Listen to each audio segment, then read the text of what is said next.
Hey Rebels, hope you guys are doing well today. For you older players, I know how hard it is to get out of bed on a Sunday morning after a long day at the ballpark, so uh, good luck with that. I know it's going to hurt all week. And if you're Andy Carp today, threw 132 pitches or something yesterday, it's going to take a fair bit to get that body moving again, so good luck boys. I know how hard it can be. Sorry, I'm just going to have coffee, it's early. I wanted to talk today about just for the junior players. I just want to talk today about something that came up yesterday, and I thought that was really important. Hi, Michael. How you going, buddy? Just thought that it needed to be addressed. When we look at the amount of work that has been done at a club level, with Andy Malthouse and Al Sullivan and all the junior coaches that have coached throughout the last probably, 8 to 10 years. You've done a fantastic job, and hats off to all of you guys, because you've built some amazing players. And even more than great ball players, you guys have created great people, because these kids that have come through are amazing. And we see them filling in some really massive and very important roles in senior teams. So hi Braden, how you going? So I just wanted to touch on some things that I thought would be important for the junior players moving forward, because you're going to play a lot in the seniors. It's inevitable, and eventually you're going to take over. You're going to take over from the Andy Carps. You're going to take over from the Glenn Farrells eventually, and that's the whole idea, is to build you to that point where it's your club. It's not just the senior players club. So what I want to talk today was, because you guys are playing such pivotal roles, especially defensively, I wanted to give you just a little bit of advice that come up from yesterday that I thought was important. So when I was a junior and I first came up into the seniors, I was a pitcher, and I was throwing to this guy who was already 40, 45 or whatever, and he already caught to some of the best pitchers in the world. And I just remember I'm playing against probably the best team in the state at the time, and they just smashed me. Hi, Daniel. And I got carded all over the place. And I think I gave up about 15 or 16 runs that day. And they just yapped at me the whole time. I was 13, and I had a couple of balls just whiz past my ears. They're all over me. Most of the guys that were in that team were playing for Australia, and if they weren't playing for Australia, they were playing for Victoria, and they'd been playing at that level for such a long time. And I got really angry at it. I really did. And I got down on it. I started to get into myself about it and beat myself up about it during the game. And they started calling me Wild Thing. And that was a nickname that still I get called now to this day if I see these guys. And I started hitting guys with a ball because I was angry. I can't beat you. And that was where what it come down. And I felt like I was letting the team down. And I felt like I just wasn't getting it done. In the juniors, I was dominating, but in the seniors, just getting carded, and I couldn't handle it. And I really felt that I wasn't contributing enough to the team. And so Ray, who was my coach at the time and my catcher, he'd come out to me and he'd say to me, "Lukey, you need to calm down, right? You can't control what they do. You can only control what you do. And so I really need you just to control what you can control." And I thought that was a really big message for me. And I got that when I was 13. It took me a while to work out how to put that into my life. However, that was really, really big for me. It was huge. Hi, Craig. Hey, go, big guy. And so with that in mind, yesterday what I saw was, and we've seen this multiple weeks in a row. Gav, how are you, mate? Where we're seeing a lot of the guys making errors and then beating themselves up about it, or having some at bats, and they could be really good at bats. And this is the problem with beating yourself up, is you don't recognize what's a good at bat and what's a bad at bat, or what's a bad hop and what's a good hop, or if what's happening for you is you're just beating yourself up because you feel like you're not contributing to the team, you're not supporting your team anymore. And I want to say this to you guys, is you just got to control what you can control. That's all you can do. And this game is a game of inches. Will put it perfectly a couple of weeks ago when we were out at Latrobe, and we had a really bad game. And this is an old saying, but it still applies today, where he was saying that this game's a game of inches. It really is. If you are one step back from where you would normally field, you could get a ball on the toes. If you're one step forward, okay, you could get a ball that bounces up at your face. And that's just the way this game works. Whoever makes the least amount of errors wins. It really does. And in this league, especially in the winter, actually in the summer is a little bit similar. They try to aim a little bit more for 1 run an inning, but in general, you'll see that this tends to be true all the way through baseball, is that every team's going to have one good inning. And yesterday, you know, the ones were down 9-5, and we were one swing away from winning it at the end of the game. The team against us, you know, Footscray, they scored 6 runs in the first innings. We were never out of the game. And for us to be in a position, and I've seen the 2s do the same thing, and I've heard about the 3s doing the same thing, and even today there was a post about how you know, it was an up and down game, and then once it was a tied game, 6-6, you're never out of it. You really aren't. So one error doesn't cost you the game. Yes, you're going to pay the price. There's going to be a price to pay where a runner gets on, or there's a home run, or something like that. These type of things are going to happen, and that's baseball, okay? But I'd like to see this, and I would love for you guys to be able to take this approach, that with every error you make is a growth point. It's something to work on. It's something to have a conversation with somebody about. Okay, so if I made an error, why did I make that error? Not, hey, you're an idiot. Hey, you're not good enough. Hey, you know, I don't belong here. You know, if you're here, and if you're playing in the 1s, you're playing in the 2s, you're playing in the 3s, you're playing in the 4s, doesn't matter what level you're playing in. If you're playing, it's because, not because we need numbers, but because you're good enough. And they put you in positions, and everybody puts you in positions because they know that you can handle it. They know that you've got it covered. And if you make an error, so what? It's just something we need to work on. It's just something we need to understand a little different from, okay? And so it's really, really important to recognize that every error is a growth point. Every error is a conversation. It's a conversation you can go and have. And I think that's a really great approach. And it allows you to control what you can control. Okay, so if you're playing out of position, okay, and you're still learning this position, understand that there's going to be challenges. Understand that there's different connections and different ways of reading the game from different positions, and you're going to make mistakes. Hell, I made the easiest mistake yesterday. You know, Cade comes up from shortstop, throws a ball, a simple one hopper to me at first base, and I erred it. Okay, but if I sit there and boot myself and kill myself over that, I probably won't make the next one. I'll be afraid every time the ball gets hit. I'll be afraid every time the ball gets thrown. I'll be afraid, please, and I can hear myself saying it to myself. Don't hit the ball to me. Okay? Or when I'm hitting, I'll take it into my hitting.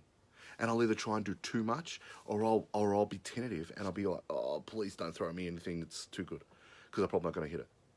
And you see the thinking, and I know we've all had it. When we see the thinking, it turns into feeling, and it starts to impact everything we do. So recognize that self-management's really, really important here. Okay, learn how to be as calm as possible in the tighter situations. When we see it at Major League level, the only difference between them and you isn't the amount of work that they do. Yes, they can do more because that's their job. They're getting paid to do it. It's their approach. They make an error. They make errors all the time. Okay? So if they make an error, what is the difference between them and you is how they go about accepting the error. They move on faster. Yes, boom, I made an error. Let's get on with it. Okay, cool. The next play, the next play, the next play. That's all they're thinking about. The next play. Okay, bang, error, move on. Get on with the next play. The more you beat yourself up, the less you can contribute to the game.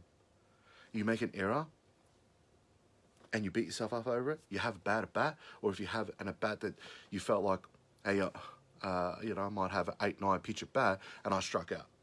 Okay, that's still a good at bat. But I see a lot of junior players that beat themselves up over that. That's a great at bat. Where else does a pitcher throw 8-9 pitches? Okay, now sometimes you can go and do that and you're hitting, and then the next guy gets a hit. Would he have gotten that hit if you hadn't stretched the pitcher and made that pitcher work so hard by throwing 8, 9 pitches at you. And in general, what I've seen is no, they don't. The percentages are against the next hitter. But if you stretch the pitcher, then you're contributing, and you're contributing to that hit, the next guy. Okay, and that's where it's a team effort. If you're beating yourself up, you can't do that. You go out there and you try and swing at everything, or you watch the fattest strike go by, and then you beat yourself up again, and the cycle starts again, and then it adds, and then it compounds, and it gets bigger and bigger and bigger. And so that's really where the essence of today is getting to understand that you're good enough. An example of this would be in the twos yesterday. We had Ryan at shortstop. Fly ball goes up, and Will's at second base. Okay, now you got a 250 gamer playing second base, and you got a junior playing shortstop. Ball gets hit up, and Ryan backed away. He was the guy that should have caught the ball, but he backed away. Now, for reasons I'm unsure of, he backed away. Okay. The conversation I had with him was about, you're here because you're good enough. You're playing shortstop because you're the best glove in the team. That's why you're there. Go and own your position. And that's what I'm hoping that you guys can get out of this, especially you juniors, is go and own your position. If you're coming into the ones, you're not filling in the ones.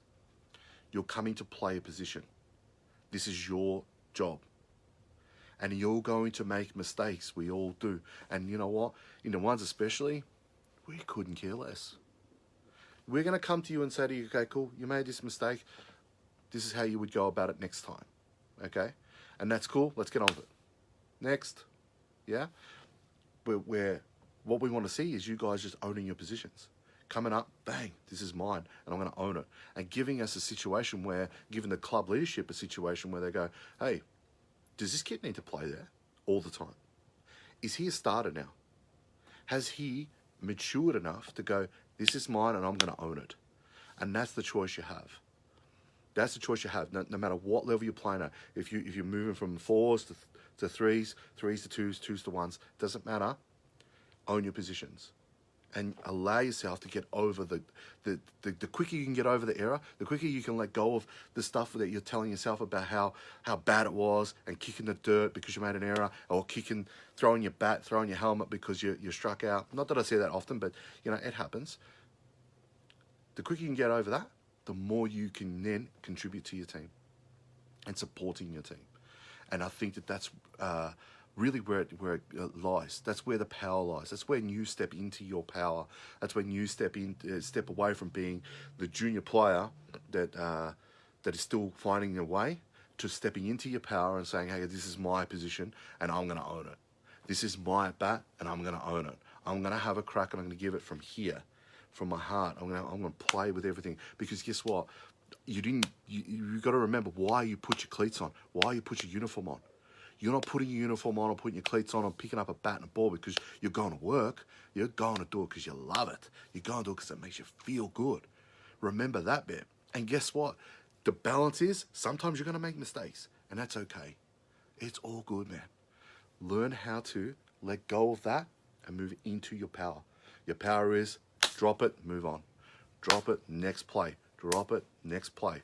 Just keep remembering the next play. That's all you have control over. The errors happen, next play. Errors happen, next play. Very, very important, very imperative for any player. Doesn't matter what level or what level you aspire to being or going to. It's the key to moving. It's the key to contributing to your team. It's a key to self-leadership, self-management, and it's a key to leading and being a part of a team where you can own it. Own a position and be there all the time, and be a starting player in those positions all the time instead of getting moved around all the time. I hope that makes sense to you guys. If you have any questions, pop them in there. Even if you're watching this as a recording and you have a question, if you feel uncomfortable posting something in the chat, then don't be afraid to private message me. I'm happy to have this conversation. And if this conversation has sparked an interest in a different way, that you think, okay, Luke may not be able to help me, but Glenn Farrell would, then hook up with Glenn. or hook up with Carpy, or hook up with Justin Lake, hook up with Timbo, hook up with guys that can give you that information. Okay, and there's lots of, hook up with Al, hook up with the junior coaches, hook up with those guys and just go, how can I get this under control? Hey, this has just happened for me. How do I move on from it? Bring that up, and I think that right now the club's in a fantastic position. It's moved a long way from where it used to be, and I love to see the junior players coming through, because you guys have got so much talent, and I hope that one day that we wouldn't be doing our job, I don't think, if we didn't teach you how to harness that. And that's the reason why I do these live videos, and the reason why I talk to a lot of the juniors when I see them on Saturdays, because I feel like this is what you're missing. I'm seeing it, and I feel like I have to provide value. And when that time comes that now you're providing me value, that'll be really cool. Yeah, but you need to then take ownership for that, okay, and take ownership for your ability. And the last thing I wanted to leave you guys on is accepting praise, okay, and accepting feedback. I think this is a really big one, because I've seen a lot of juniors, and I've coached a lot of juniors out in my career at various different levels, from local club ball to international softball and baseball, and I feel like that's one thing that we don't do well. Okay, we listen to feedback, and a lot of us, almost everybody, will then go and do the feedback and implement the feedback, which is great. However, I have noticed that not everybody accepts praise, and not everybody just sits there and goes, thank you, that was gold. Or thank you, I'm going to do that.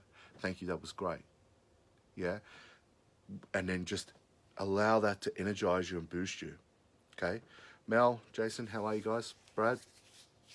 Allow that stuff to energize you and accept that this is my greatness.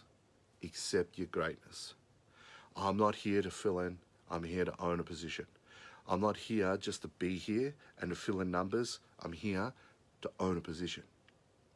And when guys come over to you, and players come over to you, coaches come over to you, parents come over to you, and they pat you on the back and say, hey, that was awesome, accept it with grace and humility. Thank you so much. I really appreciate that. Yep, that was great. Yeah, thank you.